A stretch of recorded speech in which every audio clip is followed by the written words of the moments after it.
Olá, paz do Senhor Jesus. Estamos começando mais um programa do podcast Stanislau. E eu quero agradecer a você pela audiência, por estarmos juntos. E se porventura você ainda não é inscrito no nosso canal, vai lá, se inscreve no YouTube para que possamos juntos estar cada vez mais caminhando nessa trajetória. Hoje estamos recebendo o presbítero Maurício, que está conosco para tratarmos assuntos, mas antes de apresentar melhor Maurício e conversarmos, eu quero agradecer aos nossos parceiros. Não fazemos nada só, queremos agradecer ao Loki Podcast, o estúdio onde nós gravamos, também a Fisioderm, que é o nosso parceiro, e também ao PG Camisas. Muito obrigado pela parceria. Se você, porventura, ainda não segue a página no Instagram dos nossos parceiros, segue lá, você com certeza verá os materiais que eles trabalham.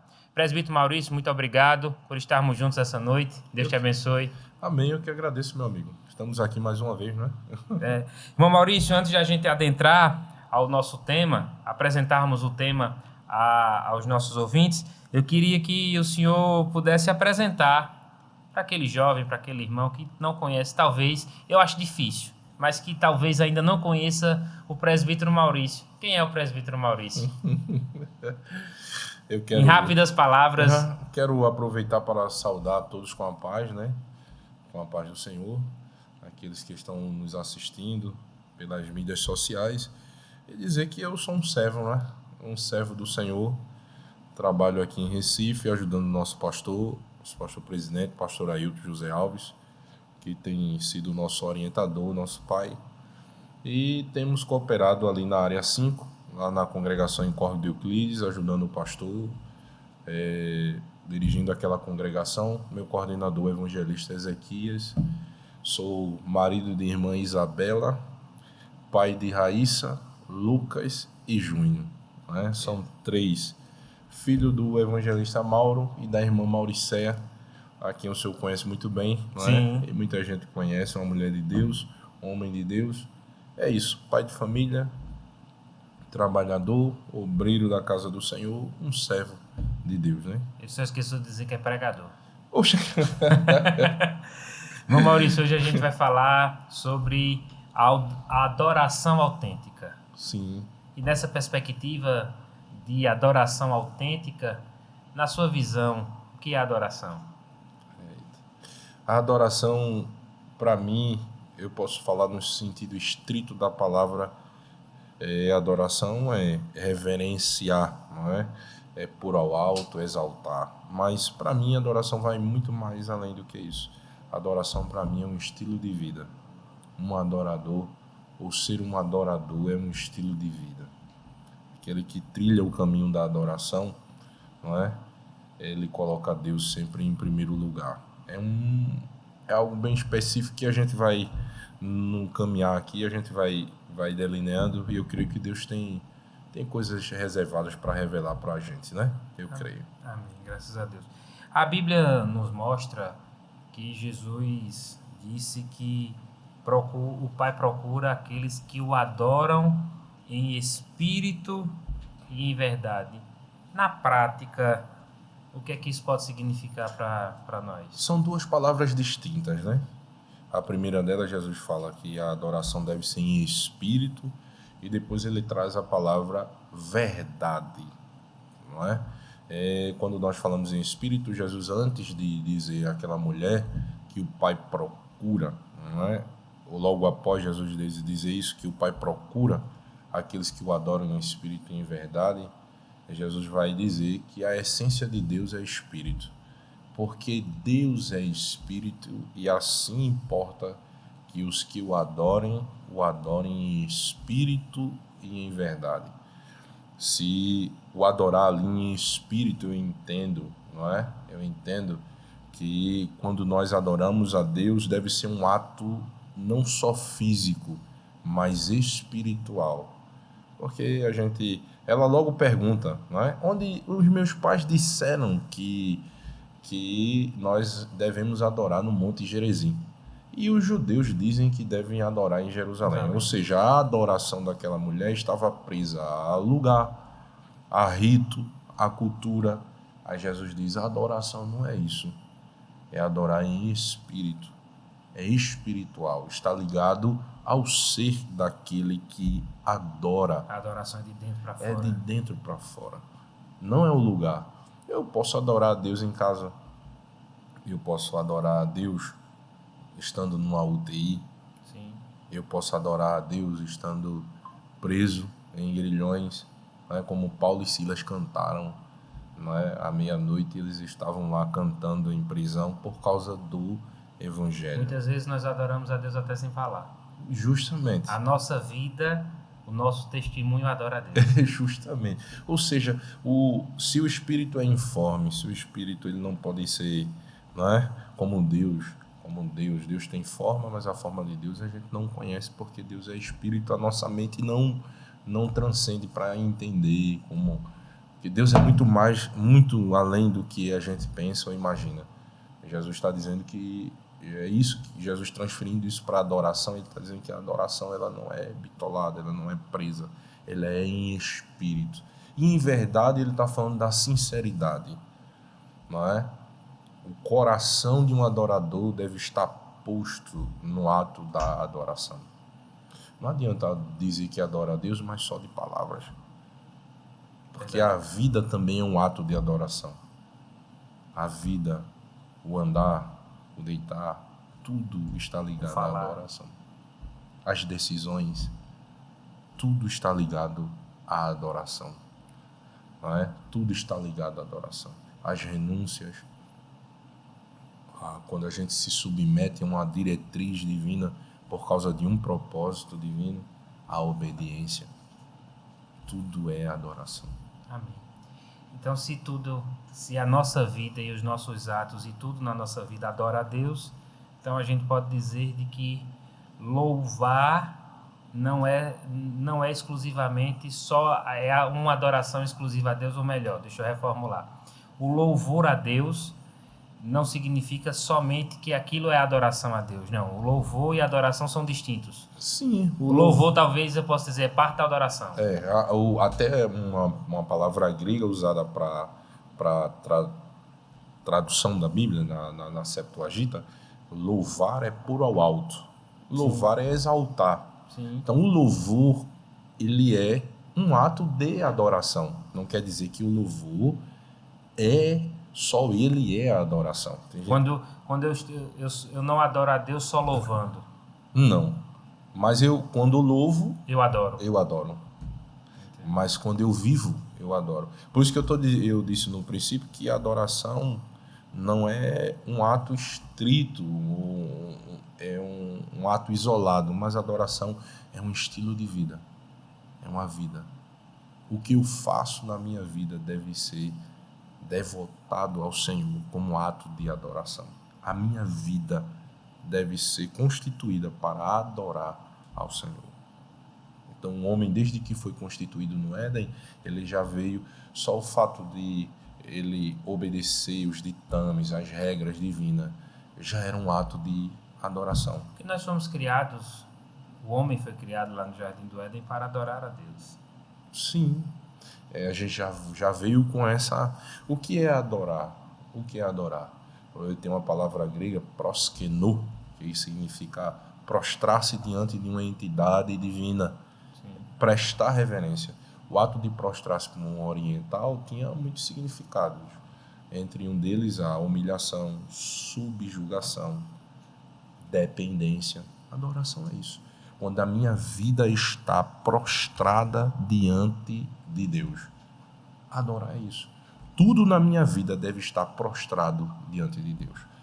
O que eu penso, o que eu faço, o que eu projeto, onde eu ando, tudo deve estar ligado a Deus. Amém. Uma vida de adoração. Amém. E talvez, qual seriam alguns exemplos que nós poderíamos trazer para quem está nos assistindo de adoração no nosso dia a dia? Olha, para você ter ideia, Dorcas adorou a Deus com uma agulha de crochê. Tá vendo? São coisas mínimas, né? Ela servia ao Senhor. Era um ato que ela fazia, né? Que ajudou em muito o ministério dos apóstolos. A gente pode tomar exemplos de homens de Deus, né? A Marta adorou a Jesus com azeite. Mas Maria, Maria com óleo, e com Marta óleo, com serviço. com serviço. Né? Mas já aquela mulher que a Bíblia não diz o nome, a Bíblia diz que ela chorava nos pés de Jesus e enxugava com os seus cabelos. Muito bem, tá vendo? E nem sempre o louvor pode ser, ele é de alma. Por isso que eu digo, às vezes tem gente que canta, né? Canta bem, ele até escolhe músicas que falam do nome de Deus, mas o coração dele não é um coração de adorador. É apenas um canto. Porque quando Jesus entrou em Jerusalém, muitos cantavam, a multidão cantou. Osana. Osana, Osana, não é? Mas talvez essa mesma multidão 7 dias depois estava dizendo Crucificam. É diferente. Mas um ato de uma mulher que, sem palavras, ali enxugando os pés dele com os seus cabelos, um ato de submissão, de reconhecimento de que ele está acima. E outra coisa, ela deu tudo. Ela deu o melhor. A adoração é isso. A gente entrega o que a gente tem. Tudo. Sou eu. Eu me entrego por completo. Então, a adoração, é por isso que eu vou repetir novamente. A adoração é um estilo de vida. Há aqueles que sabem adorar. Há aqueles que sabem agradar. A minha vida deve ser um ato de devoção completa ao Senhor. É isso que Jesus está falando. A nossa vida tem que ser um ato completo de adoração. Isso. Eu não consigo adorar a Deus por metade. Não. Eu tenho que adorar a Deus por completo. A minha vida deve ser devotada. E outra coisa, a adoração, ela é contínua. Eu trabalho e adoro. Porque quando eu estou no trabalho, num país como a gente vive, que culturalmente a gente sabe que culturalmente os homens e as mulheres são ensinadas a tirarem vantagem de tudo que eles podem tirar. Sim. Mas um crente, quando mantém a sua honestidade, aquilo é o quê? É uma adoração a Deus. É uma adoração a Deus. Não é? Um não que eu digo, não é? Uma porta que eu fecho por causa da minha comunhão com Deus é o quê? É um ato de adoração. Quando Daniel disse assim, eu não vou me contaminar, propôs no seu coração, eu não vou me contaminar, aquilo foi o quê? E aquilo teve um reflexo divino. Sim. Deus disse assim, vou dar a ele um espírito excelente. Quando os 3 amigos de Daniel não se curvaram, ele também estava dizendo. Foi o quê? A gente só adora ao Deus de Israel. Porque a resposta imediata à adoração é uma ação divina. Sim. Não é? Mas quando eles negaram, disseram, não, podem, se Deus quiser nos livrar, ele nos livra. Mas se ele também não quiser, paciência. Mas a gente vai morrer adorando. Desceram, qual foi a resposta de Deus? Deus desceu em pessoa. Deus desceu em pessoa. Porque quem honra a Deus, ele recebe. O senhor falou agora de honrar a Deus, eu lembrei de um testemunho de uma irmã, ela do interior, lá de Caruaru, onde eu sou. Eu já contei algumas vezes e ela disse assim, querendo se aposentar por idade, já tinha, e toda vez que ela dava entrada na aposentadoria, não era recusada. Ela não tem, o esposo não é evangélico, e ele já é aposentado e ela depende dele, e aquela história toda, e toda vez que ia na casa dela, a assistente social do INSS, recusado. Aí a vizinha dela uma vez disse, fulana, tira os móveis da casa, tira isso, tira aquilo, deixa a tua casa bem simples, para que quando o pessoal do INSS vir, tenha misericórdia de ti, e te ache simples e te dê a aposentadoria. Uma estratégia, né? Uma estratégia do cão. Aí ela disse, fulana, a vizinha, ó, eu não vou tirar nada. Quem me deu a geladeira foi o fogão, a TV, o móvel, foi Jesus. Se for para ser vai ser com tudo. Também se não for para ser, não tem problema. Jesus não deixou para faltar nada até hoje. Eu com mais de 70 anos vai faltar? Falta nada. Nunca. Aí a vizinha, aí não tirou nada. Aí o INSS veio. O que aconteceu? Negado de novo. É um teste de fé, não é? Aí a vizinha pegou e disse. Aí a vizinha agora começou a ridicularizar dela. Eu não disse a tu, fulano. Se tu tivesse tirado, tinha dado certo. Aí um dia, ela puxou a cadeira da mesa, se sentou. Disse, Jesus, senta aqui que eu quero bater um papinho contigo. E Jesus responde.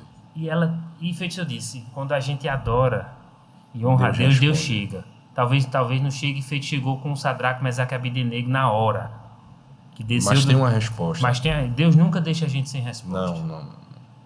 E quando ela conversou com Deus naquele dia, ela contando que parou o que estava fazendo no intervalo do almoço, o marido não estava, ela estava sozinha em casa, no intervalo entre o café e o almoço, ela estava preparando o almoço, ela disse que desligou as bocas do fogão, sentou na mesa e começou a conversar com Jesus. Disse, Jesus, senta aqui. Na simplicidade dela. E ela disse que conversou para Jesus, contou a história dela para Jesus, e ela disse que no final da tarde, chegou a notícia, sem a assistente social ter ido lá, sem nada, a aposentadoria saiu. E saiu retroativa. E olha, Então, assim, quando o senhor falou, Deus chega, Deus chega. Deus chega. Quando a gente adora a Deus com a nossa vida. Nossa Quando ela negou e ela honrou a Deus, dizendo, não, Deus se vai ser do jeito que Deus me deu, não foi Deus que me deu tudo, eu não vou trabalhar com enganação. É justamente. Eu vou trabalhar com a verdade. Justamente. É porque há um mistério nisso aí, há um segredo. É que aquele que é um verdadeiro adorador, que adora a Deus em espírito e em verdade, ele sabe que em tudo que ele faz, em tudo que ele tem, está subjugado à existência e à sua comunhão com Deus. Você está entendendo? Sim. Então nada substitui a sua comunhão com Deus. Deus está acima. Então tudo que ele tem, quando ele se inclina ao Senhor, se inclina com ele. Então não é uma casa que vai fazer ele quebrar o elo que ele tem com Deus. Não é alguém oferecer dinheiro, não é um bem, nada substitui a intimidade que ele tem com Deus, porque ele leva uma vida de adoração. Por isso que o profeta Abacuque disse, ainda que a figueira não floresça, que ainda que as ovelhas sejam arrebatadas e não haja... Todavia eu me alegrarei no Senhor. Pode dar feito disso, pode o sangue dar na canela. Justamente, ou seja, a minha intimidade com Deus, a minha vida devocional com Deus não está ligada ao que eu tenho, ao que Deus me dá, ao que eu posso almejar. Não está ligado a isso. Está ligado à minha intimidade com Ele, à minha comunhão com Ele, ao meu relacionamento com Ele. Então, por isso que eu digo, adorar a Deus é um estilo de vida, é um caminho que um crente deve trilhar. E o caminho da adoração é um caminho tremendo, porque a gente alcança coisas extraordinárias. Presbítero Maurício, e quais os obstáculos que um verdadeiro adorador encontra para expressar a verdadeira adoração? Quais os principais impedimentos que podem esfriar ou distorcer a adoração verdadeira? Eita, justamente isso. É porque se a gente fala de relacionamento, nós estamos lidando com um Deus que vai além da nossa imaginação. Então, relacionamento, você sabe, você é casado, não é? Também conheço a sua esposa, minha amiga. Você sabe que quando a gente casa, são duas cabeças diferentes. Ah, claro. A gente tem que haver um encaixe. Só que a pessoa que nós estamos nos relacionando, a existência dele é muito maior do que a nossa. Então nem tudo que Deus faz eu vou entender, eu vou compreender. Aí são duas coisas. Existe a minha fragilidade humana, a minha natureza pecaminosa, porque eu estou suscetível ao tempo, a minha carne é corrompida, não é? Tudo em mim me leva a uma vida totalmente diferente da adoração. E Deus vem num caminho muito mais alto do que o meu, um caminho muito mais excelente. a mente dele. Deus não enxerga barreiras. Deus, quando nos faz promessas, Deus não enxerga o tempo. Deus fez promessa de filho e nação a um velho, um idoso, que era Abraão. E Sara, ainda para completar, era estéril. E Deus falou com ele com naturalidade: vou te fazer pai de uma grande nação. Imagina, parece uma loucura, não é? Verdade. Então Deus fala com naturalidade porque todo o poder está na mão dele. E eu não deixar isso interferir na minha vida devocional. A minha fraqueza, a minha fragilidade, a minha corruptibilidade e a existência de Deus que transcende o meu entendimento, é isso que é um grande segredo. Muitos, às vezes, abandonam a vida devocional, porque às vezes parece que não vale a pena. Parece que não vale. Você fala uma palavra muito forte. Às vezes parece que não vale a pena. O sacrifício, né? Justamente. O Salmo 37, o salmista diz assim: não inveje o caminho dos ímpios, porque eles vão perecer. Mas a tua justiça Deus fará ser ressaltada.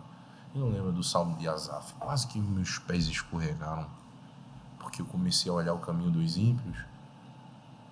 Porque a vida de um adorador, escute, a vida de um adorador é uma vida de privações. Isso é forte. A vida de um adorador É uma vida de privações. Porque muitas vezes, para adorar, porque o ato de inclinar-se só por si só é um ato incômodo, sim ou não? E ali a palavra proskenô é inclinar-se e até beijar o solo. Sabe o que é isso? É um ato de humilhação, é quando eu subjugo a minha existência diante da existência de Deus.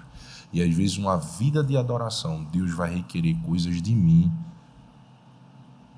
que a minha natureza vai dizer: não, poxa, a carne vai dizer. não.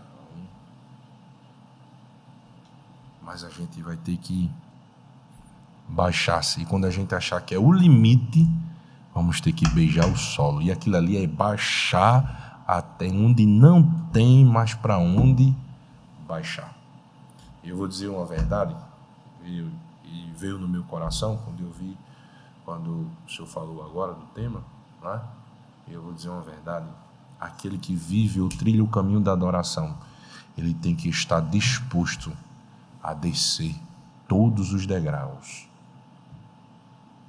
Um adorador não pode ter limite na humilhação. Deus disse a Abraão: Abraão, tu me deu tudo, saísse da tua terra, do meio da tua parentela, viesse para o deserto, eu andei contigo para lá e para cá. Mas vamos fazer um negócio aqui entre nós dois? Eu quero teu filho Isaac. O filho da promessa, né? E aí? Onde todas as promessas durante todo esse período se cumpriam em Isaac. E aí? É forte. Abraão. Mas você sabe o que eu acho incrível desse texto? O senhor falou agora, eu sempre me recordo dele, eu vou para a Bíblia, é que além da obediência de Abraão, que é sensacional, que nos ensina muito na adoração, tem que ter obediência, porque vai ter hora que Deus vai pedir coisas para nós que parecem ser, como é que eu posso dizer, ser incompreensíveis à nossa ótica humana. Mas o que eu acho sensacional de Abraão é que quando ele avista o monte de longe, ele diz aos moços: fica aqui. Porque nós iremos e voltaremos. E tornaremos. Eu e o moço iremos e tornaremos a voz. A voz. Ele está dizendo: eu sei que eu vou, mas eu vou voltar com ele. E justamente. E aí onde está a confiança de Abraão no seu amigo, a confiança de Abraão no seu amigo, de que valia a pena ser um adorador, transferiu isso para Isaac. Isaac permitiu-se ser amarrado, ser deitado sobre... A gente não vê o texto sagrado falar nada de que Abraão, Isaac não houve talvez... resistência de Isaac. Indagou o pai, mas pai. A única indagação que ele fez: pai, tem isso e o cordeiro. Eu creio que na mente de Isaac ele dizia assim: eu sei que o amigo do meu pai vai chegar. Vai chegar. Chegou. Entendeu? E chegou. E chegou. É onde está. Por isso que eu digo, não são todos que entendem esse mistério. A adoração é tudo que norteia a nossa vida. E parece que adorar, a gente, me permita usar a expressão, a gente adora melhor quando está no momento de dificuldade. Não é? É porque, às vezes, quando a gente está na bonança, né, a gente tem uma dificuldade de abrir mão das coisas. Na dificuldade a gente já perdeu o meu. Não tem nada para perder, né? Justamente. Mas aí eu vou repetir novamente, para que isso fique na nossa mente. Um adorador tem que estar disposto a descer todos os degraus. O senhor falava de Paulo e Silas, eles, no meio da dificuldade, foram presos porque estavam pregando o nome do Senhor, tinham expulsado o espírito de adivinhação de uma mulher. E Paulo era cidadão romano, ele podia ser, meu irmão, eu vou ficar com esse negócio mais nada. Tinham sido chicoteados, estavam amarrados. E ele não deu a carteirada. Não. Ele pagou o preço como cristão. Sofreu as aflições de Cristo. Ele podia sair dali e dizer assim, vou deixar isso para lá. Sim. Mas no meio da dificuldade, lá embaixo, no cárcere, ele teve alegria no sofrimento. É uma coisa muito forte isso aí. É incompreensível. Mas, nem todos entendem. Mas isso é um dos princípios da adoração, é adorar no meio da dificuldade. Ou permanecer adorando. Que eu acho que dos desafios que a gente falava, da pergunta que fiz ao senhor, quais os desafios, né, de permanecer adorando, ou então o que mais importa, ou quais são os principais obstáculos para um verdadeiro adorador. Eu acho que é permanecer adorando a Deus independente das circunstâncias. Justamente, é isso aí. É adorar a Deus independente das circunstâncias e justamente esse ato de renúncia. Nem todos estão dispostos a renunciar. E quem quer viver uma vida de adoração, ele tem que aprender a renunciar. A adoração, ela prepara o coração e a mente da gente. A gente precisa preparar o nosso coração e a nossa mente para adorar a Deus. Eita, meu amigo, aí onde está? Atos devocionais de adoração, não é? Que o nosso coração ele deve ser preparado para esse ato de adoração. Porque Jesus diz assim, que a adoração ela envolve também a verdade. Deve ser um ato sincero. Um coração manchado, cheio de amargura, um coração cheio de inveja, movido pelo ódio, não pode estar diante do altar de Deus e referenciar. Porque não é só o corpo que se inclina diante de Deus, mas o meu ser. Jesus não contou a parábola, não é? Jesus contou a parábola do publicano e do fariseu. Ambos subiram ao templo para orar. Mas o fariseu inclinou a carne, inclinou a língua, inclinou o testemunho. E ele começou a dizer, eu dou esmola, eu faço, eu tenho, tá?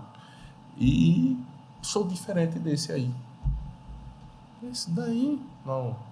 Mas o texto diz que o publicano nem sequer tinha coragem de levantar a cabeça. Pelo contrário, ele batia em seu peito de cabeça baixa, reconhecia o seu pecado e dizia assim, eu realmente não sou digno, nem sequer levantar a minha cabeça, mas se tiveres misericórdia de mim, escuta a minha oração. Jesus diz assim, quem porventura desceu justificado?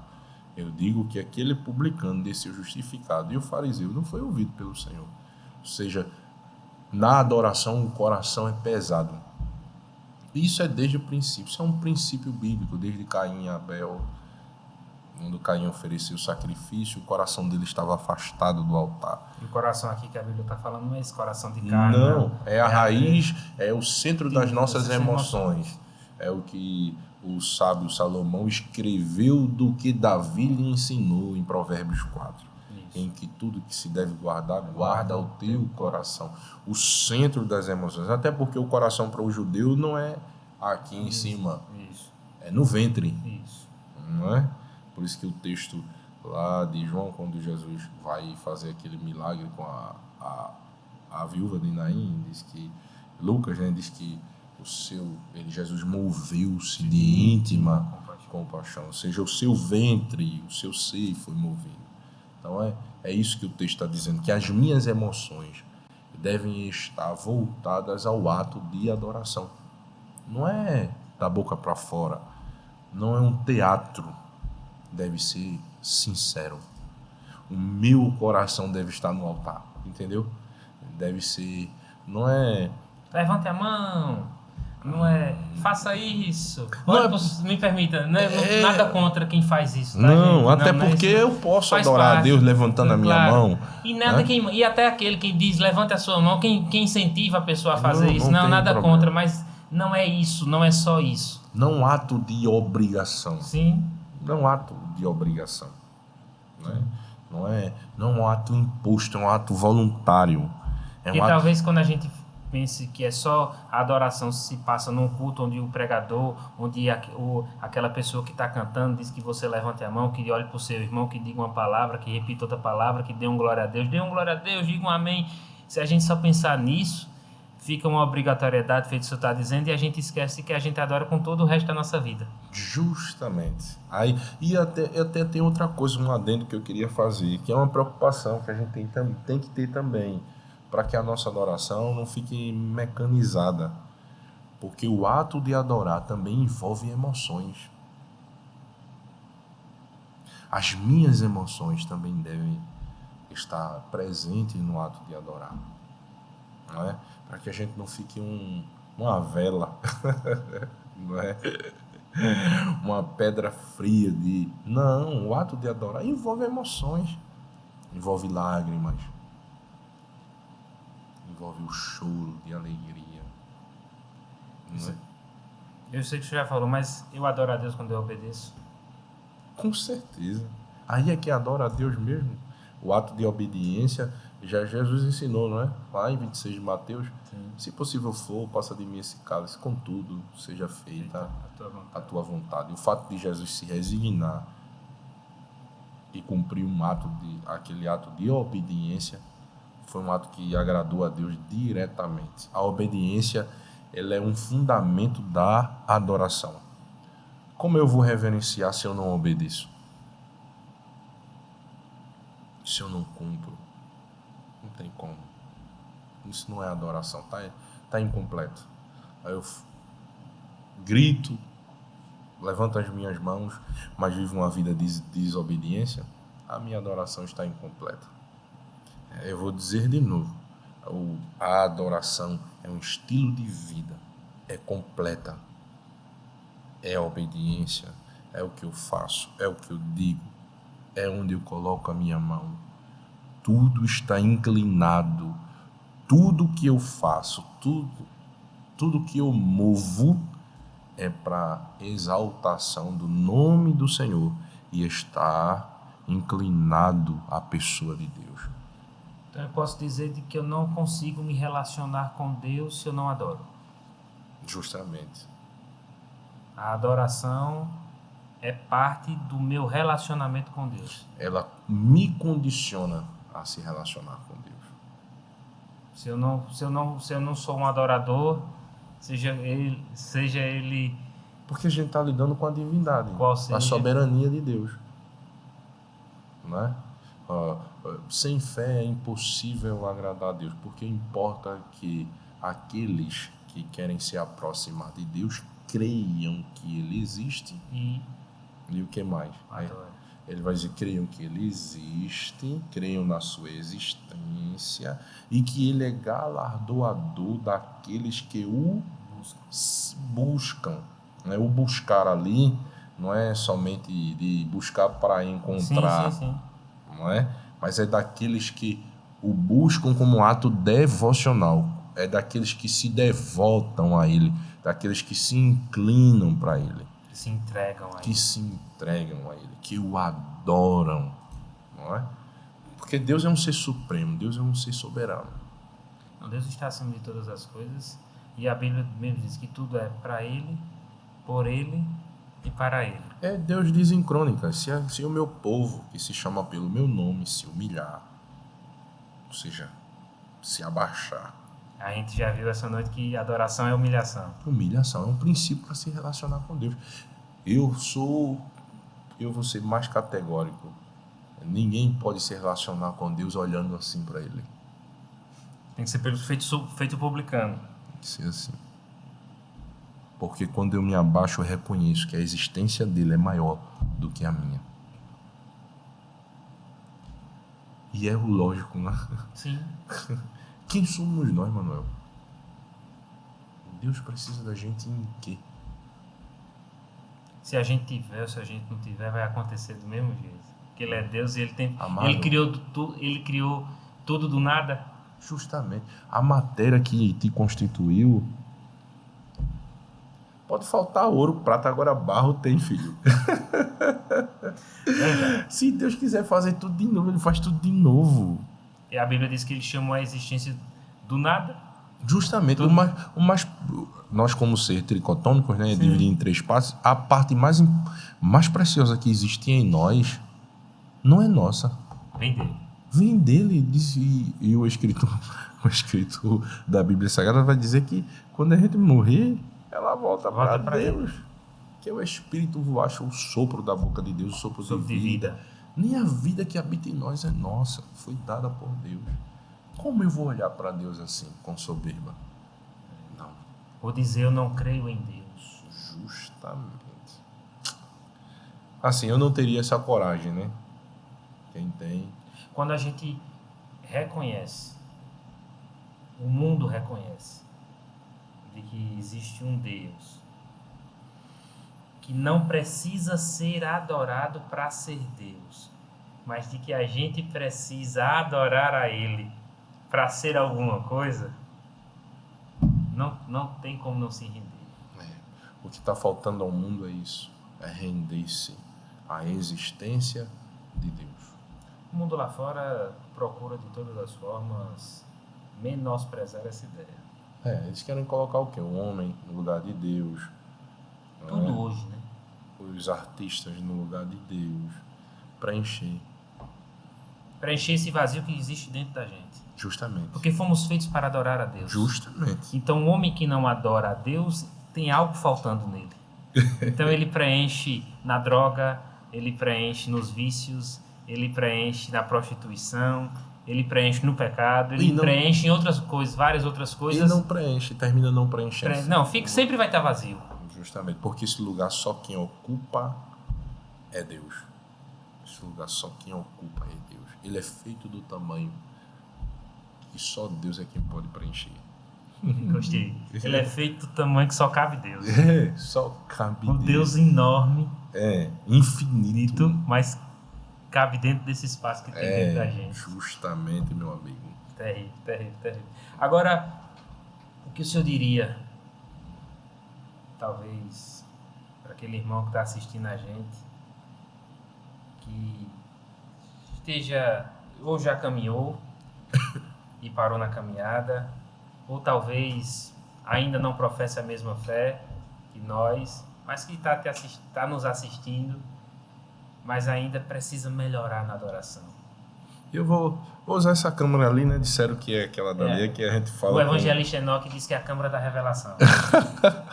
Deixa eu dizer uma coisa a você. O ato de adoração, aquele que adora ao Senhor, o seu olhar deve ser transferido. Como assim, irmão? O que o senhor está dizendo? É que quem adora a Deus, ele deve ter o olhar na fonte ou no objeto da sua adoração. Olhar para Deus. O que é que interfere na minha adoração, na minha vida de adoração, Senhor? É quando o meu olhar está olhando para coisas paralelas. Como assim? As dificuldades, quem está ao meu redor, o que alguém diz, o que alguém fala, o tempo, as dificuldades. E quando eu começo a olhar para estas coisas, eu perco o foco da minha adoração. Porque quando o meu olhar está fito no Senhor, quando eu olho para Deus, nele eu enxergo o quê? A sua infinidade, a sua santidade, o seu poder, a sua alta existência, a pessoa de Deus, a sua grandeza, e não tem como não adorá-lo. As dificuldades, elas vão diminuindo de tamanho quando eu vou olhando para Deus. Porque quando eu fito os meus olhos em Deus, eu vejo que Ele é maior do que tudo que está ao meu redor. Então, quando você ouvir esta mensagem, assistir, não é? Bote isso na sua cabeça. Esta é a oportunidade que Deus está lhe dando de você transferir o seu olhar, tirar da terra e olhar para Ele. Você está precisando olhar mais para Deus. Amém. Agora, presbítero, queria lhe fazer mais uma pergunta. Qual a maior experiência de milagres que talvez o senhor possa ter vivenciado ou conhece alguém que vivenciou através da adoração? Eita, meu amigo, um caminho da adoração é um caminho de muitos milagres. A gente sabe que para adorar a Deus, a gente tem que fazer algumas renúncias. Há alguns anos atrás, eu tive uma experiência muito forte na área da minha saúde. Há uns 6, 7 anos atrás, eu passei pela UTI, não é? Eu saí de casa bem e passei mal no trabalho, fui socorrido, voltei e o médico me mandou para casa dizendo que era uma virose e eu, muito teimoso, depois que terminei os dias de atestado, fui trabalhar novamente, mas eu não estava conseguindo comer, me alimentar, a comida amargava na minha boca e meus pais começaram a notar que aquilo não era normal, não era comum, né? Só pelo meu corpo já dá para ver que eu gosto de comer, né? E o meu pai trazendo o que eu gostava, carne e eu nada entrava. E eu fui trabalhar um dia de terça-feira, eu trabalhava no Cabo de Santo Agostinho. E eu não quis ir de carro porque eu não estava sentindo muito bem, eu disse, eu vou de ônibus. E eu cheguei no centro Recife ali, até hoje eu me lembro, às 7 horas da manhã, eu cheguei ali no Cais de Santa Rita. Fiquei ali na beira da maré e eu sentado ali, esperando o ônibus vir do Cabo, ia pegar para ele fazer o retorno, eu desmaiei. Eu desmaiei ali e fui socorrido para o hospital, não é? Depois fui transferido para o hospital da Ilha do Leite, do Apivida, e quando eu fui fazer alguns exames, foi detectado que as minhas plaquetas estavam baixando muito rápido. Eu tinha sido acometido de uma dengue hemorrágica ou uma chikungunya e já estava bem avançado. E eu fui internado de imediato. Cheguei ali andando e saí da sala do médico de maca, já direto para a UTI. Então, para uma pessoa ativa, jovem, é um choque de realidade muito grande. Claro. Não é? E eu fui levado ali e passei muitos dias ali. E eu digo uma coisa ao senhor, eu não desejo para ninguém, tá certo? Porque eu um dia conversando com alguém sobre o internamento, UTI, sala vermelha, eu digo que é dois caminhos. Tanto prepara o paciente, lhe condiciona a acostumar-se com a realidade que você está doente e a morte é uma realidade, quanto a família, não é? Você vê muita coisa ali dentro. Não, é fato. Então, ao passar dos dias, eu comecei você vai arriando as armas. O seu emocional, você começa a se acostumar com a ideia. Às vezes, do lado vai um, vem outro. E você ali fica jogado na mão dos homens. Ali na bebida, como era uma sala vermelha, não podiam me transferir até pelo risco de hemorragia, porque como as minhas plaquetas estavam praticamente zeradas, qualquer choque poderia, se movesse qualquer órgão interno meu, poderia trazer uma hemorragia. Eles colocam algumas pulseiras de risco, né? eu olhei pro meu braço um dia e tinha todas as cores. Eu disse a meu pai, o negócio tá ruim mesmo, pai, porque eu tenho, todas as cores estão no meu braço. Eu não podia fazer praticamente nada. Tudo acompanhado. E é um momento muito difícil. Minha filha em casa, minha esposa, minha filha muito pequena. Então, é um momento inóspito para adoração. Eu não vou me detalhar em muitas coisas porque foi um processo que foi necessário na minha vida. Havia um propósito para que hoje eu estivesse onde eu estou fazendo o que eu estou fazendo. Deus sabe nos condicionar, nos preparar para adorá-lo com a nossa vida, né? Porque o nosso serviço também é uma forma de adoração. Tudo que a gente faz para Deus, o que você está fazendo aqui, alcançando quem está em casa. Você podia estar em outro lugar. Você tem filho, tem esposa, está no conforto do lar, mas há um compromisso com Deus, com a palavra. E se você não fizer isso, vai ficar em falta. Então eu, ali naquele momento de angústia, eu me lembro que no dia que Deus mudou o meu cativeiro, começou com uma adoração. Eu acostumado a estar na igreja, já muitos dias, já mais de 2 semanas internado. Eu me lembro que ao cair à tarde, assim, eu sabia que era um domingo, porque meu pai passou a manhã com a lição da escola dominical do meu lado, e um radinho de pilha, que ele tem um radinho Sony, ele gosta de rádio, né? E gosta de um radinho, ele botou lá na Rede Brasil e ficou acompanhando a escola dominical e ele foi o meu professor da lição. Ele disse, a lição hoje está muito boa. E começou a me ensinar ali, eu ouvindo a palavra, mas eu já estava muito debilitado. E eu me lembro que foi quando me veio a sensação da morte, né? E é uma coisa muito assim, muito marcante para mim. Eu me lembro que os meus olhos, a luz, os olhos começam a escurecer. Você não consegue mais ter aquela vitalidade. E eu me lembro que me veio na mente e eu comecei a cantar um hino da harpa, que foi um hino que o Espírito Santo me condicionou a cantar quando eu ia casar com a minha esposa e quando Deus se revelou de uma forma muito forte para mim. Que é aquele hino, fala a Deus, fala a Deus, fala a Deus. O profeta Deus se aproximando, considera assim um pecador. E eu comecei, acho que nem cantar, só sussurrar. Aí para alguém, poxa, uma UTI, adorar, né, algo que não combina, no né? meio da situação.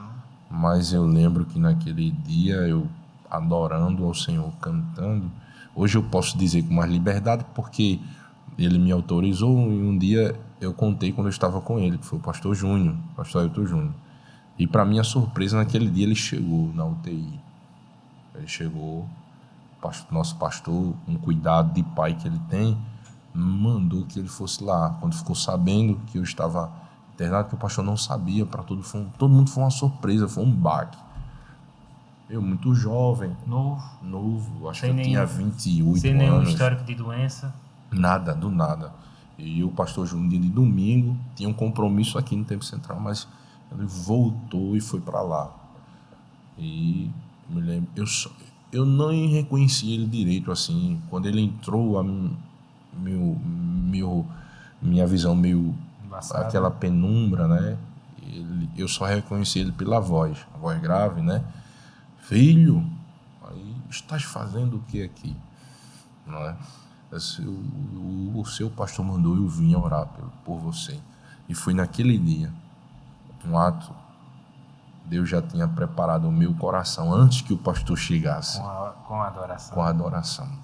O Espírito Santo veio, já quebrantou o meu coração para ouvir o que Deus queria falar comigo. E se não fosse aquilo, eu não estaria aqui. E eu sinto a direção de dizer isso, né? Aqui, a gente está aqui entre amigos, e eu sinto essa direção de dizer isso. É que uma vida de adoração me condiciona a viver o futuro que Deus tem reservado para a minha vida. quando eu adoro ao Senhor, o meu coração, a minha alma, ele é preparado para ouvir o que Deus tem a me dizer, para viver as promessas de Deus. Amém. Amém. Amém? Viver, a adoração nos mostra o nosso futuro, nos faz viver o nosso futuro. Justamente. E o futuro de Deus sempre é melhor. O futuro de Deus sempre é melhor, é onde eu estou, né? Além de Deus me deu mais 2 filhos, né? A minha vida, Deus tem me abençoado. Eu não Tem lhe tenho que sustentado. tem cuidado de mim de uma forma extraordinária. Amém. Meu amigo, eu quero agradecer de coração a presença. Oh, Creio que as pessoas que estão nos assistindo estão sendo edificadas. amém. Não amém. só com a parte da Bíblia, posso dizer, mas também com esse testemunho marcante no final de que Deus trabalha no meio da adoração. Deus trabalha no meio da... Deus está na adoração. Deus está na adoração. Muito obrigado de coração. Fica o espaço reservado para o senhor mandar seus agradecimentos, suas considerações finais.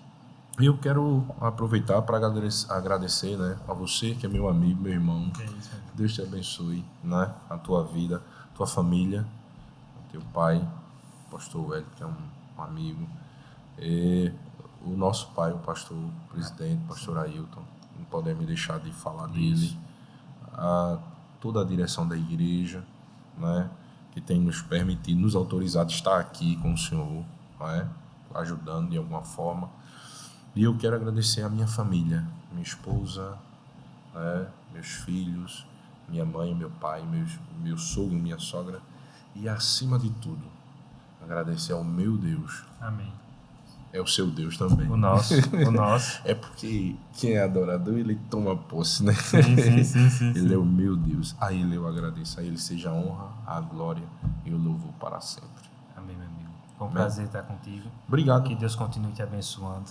Amém. Continue abençoando, me permita usar essa expressão, o teu ministério. Amém. Não é muito comum a gente utilizar, mas a gente vê que Deus tem se utilizado de ti. Amém. Poderosamente. Então, que continue sendo esse instrumento e que vidas continuem sendo impactadas através da tua vida. Eu agradeço, meu irmão. Sendo usando a tua vida. Amém? Agradecer a você que está conosco nesse momento. Eu tenho certeza de que Deus falou ao teu coração. E antes de encerrar, eu quero mandar um abraço especial.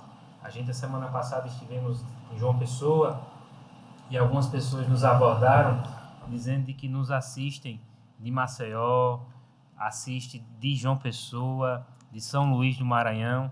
Então a gente quer mandar um abraço.